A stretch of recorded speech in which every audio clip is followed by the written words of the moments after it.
This is the Horse Radio Network. This is episode 283 of Horse Tip Daily, a different horse tip, a different equine topic, a different equestrian expert every day. Horse Tip Daily brings the world of equine knowledge to you one day at a time. Today's tip is sponsored by FeedXL. You can visit them at feedxl.com. Enjoy today's tip.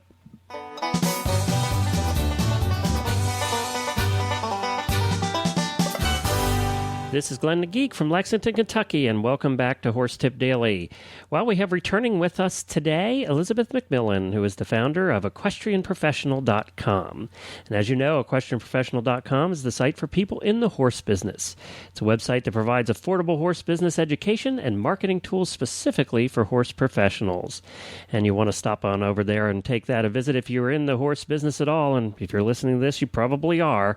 You'll want to check out EquestrianProfessional.com. We appreciate Elisabeth coming on a regular basis here and giving us some business tips. They have, I've gotten a lot of response to them, and people seem to enjoy them. And we'll get to Elisabeth in just a moment, but first I have to ask you a question. Do you have a problem with your horse's diet? Well, you can ask on the FeedXL member forums and receive fast, practical, and expert advice from FeedXL's resident equine nutritionist and guest equine specialists. You know, there are questions like, is it cheaper to feed pellets or oats? Can you meet your horse's nutritional requirements with just pasture and hay? Use their cost calculator at FeedXL to formulate and calculate the costs of every diet imaginable. FeedXL users say that meeting their horse's nutritional requirements makes their horses look better and it saves them dollars. You can learn more about equine nutrition and how to feed your horse for ultimate performance by visiting FeedXL's Learning Center. FeedXL is used by equine nutritionists to formulate equine diets in every industry, including racehorses, jumpers, dressage, trail riders, riding schools, cutters, reiners, halter horses, western pleasure, rodeo horses, and on and on and on. For more information on your horse, to learn about your horse's diet, go to FeedXL. That's feedxl.com. I think you'll like what you see. Well, hi, Lizzie, and welcome back to Horse Tip Daily. Hey, Glenn. I have to get back in the swing of things here. I haven't recorded in like 5 days, which is probably the longest I have gone in since we started 2 years ago. So it's just have to get used to this again. Yeah, we were away over the weekend, had a great time doing business, which is ironic, huh? It is ironic, isn't it? so obviously you are our business guru, and you had an interesting topic you wanted to talk, and you have a cool seminar coming up, but you had an interesting topic you wanted to talk about today too. I do. I want to talk about the importance of staying in step with the outside world. I think a lot of the time as horse professionals, we get really just sort of living in our own world, and it's a nice world to be in, just working around the horses and going from horse show to horse show and never stepping foot in the outside world. But I think it's really important to keep your foot in both worlds. A couple years ago, before I started Equestrian Professional, I met a world-class performance horse trainer, and his business was really successful, and he was about to sell his place, which I think was pretty much paid off, and he was going to buy and build a much bigger facility out of state. And he kept telling me, you know, when I was talking to him, I wasn't really in a position to say anything pro or con about what he was talking about, but I remember thinking, oh my gosh, we are headed into, you know, quite a recession right now. I cannot believe he's expanding, you know. But he seemed really oblivious to the recession, and he just kept telling me about how many horses he'd been selling and how great his business was doing and how they needed to expand. Well, last week I saw an ad that I just came across an ad out of the blue, and it was his new place for sale, and all really? the horses, liquidation sale. Ooh. And I was just sitting there. I mean, it made me feel so bad. And it wasn't that I could have said anything. It was just not an appropriate time. It wasn't the right circumstance. But and he wouldn't have listened anyway. I don't think so. No, I don't think so. I think that's kind of why I'm bringing this up today, is that I think it's really important that as horse professionals we keep a foot in both worlds. I don't think he had any idea that the recession had gotten to the place where it was or what was about to happen. And I'm not saying that, you're going to want to read the Wall Street Journal every day if you're in the horse business, but I am saying that you want to, like for me as a business consultant, I have to keep track of, local real estate markets, and national. I have to keep track of the stock market a little bit. I have to know what's going on with financial world news. I need to know what smart people are doing and thinking. What are they talking about? What are people that are, that do have their finger on the pulse doing and talking about? Because if I don't do that, I can't do a good job with my business. I can't make good decisions for my business, and I can't do a good job consulting with other people about theirs. And so one of the things we do with Equestrian Professionals, we host our monthly or nearly monthly seminars, and we make those free to all horse professionals who want to attend open lecture. And these last 3 months, our last 3 seminars have been on, it's the Smart Financial Planning for Horse Professionals series.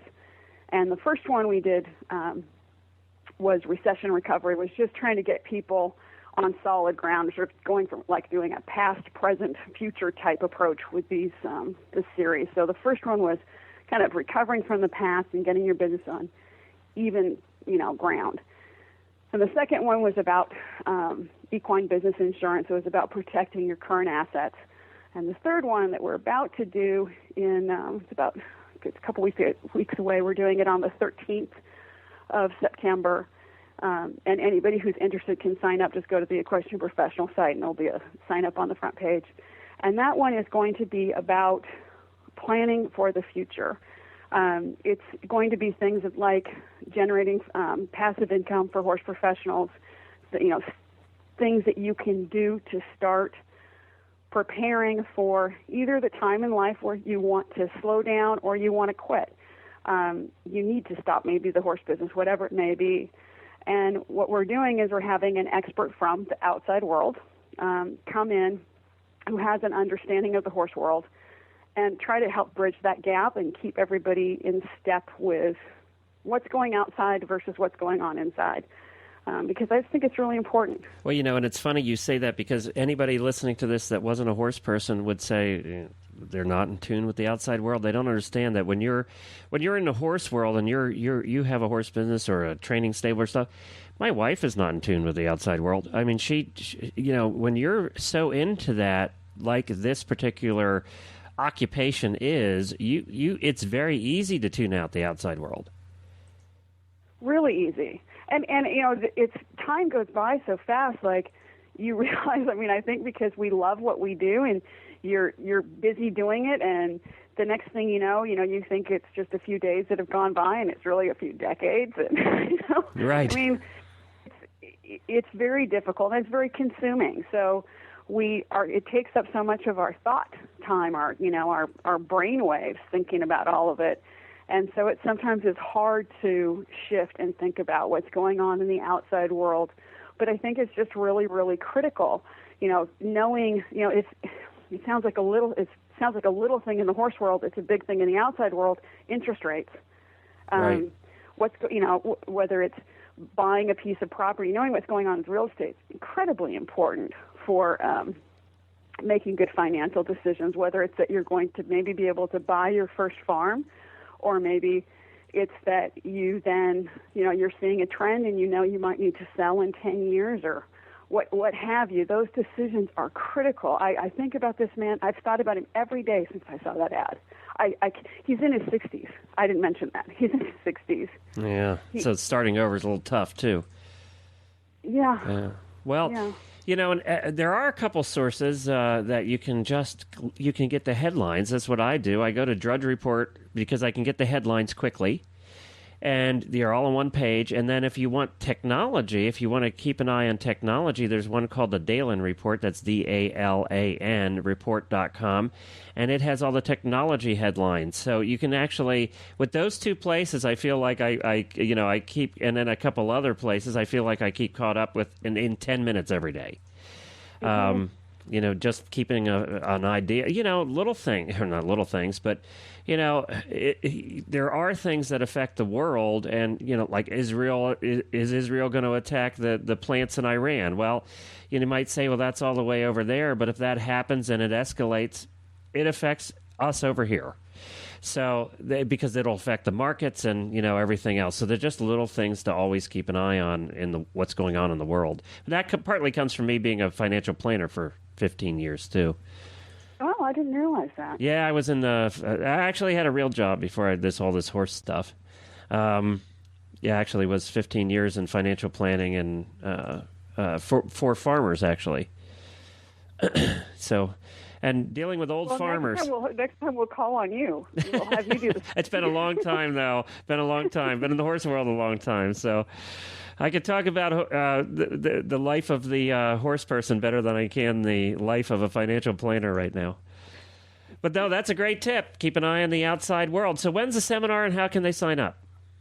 It is September 13th, and they can sign up by going to the equestrianprofessional.com site, and they will see, generally we have those on the front page, they'll see a link, and they can pop on over and register for it, and then they'll get caught up on the outside world. Well, thank you to Elisabeth, and as she said, you can find information about that seminar coming up on September the 13th, and you're going to want to, if you're in the horse business at all, take a listen to it. It's over at equestrianprofessional.com, and of course, you can find links to everything that we talk about here on Horse Tip Daily over on our website at horsetipdaily.com. If you missed Elisabeth's past tips, you can also go to horsetipdaily.com, and on the left-hand side of the page, you'll see a drop-down menu for the experts. Just search for Elisabeth McMillan, and you'll find all her tips in a row. And of course, you can find all the other websites at the Horse Radio Network at horseradionetwork.com. You can listen to all the shows in one place. We'll be back again tomorrow with another new expert and a different horse tip. Until then, stay safe, everyone.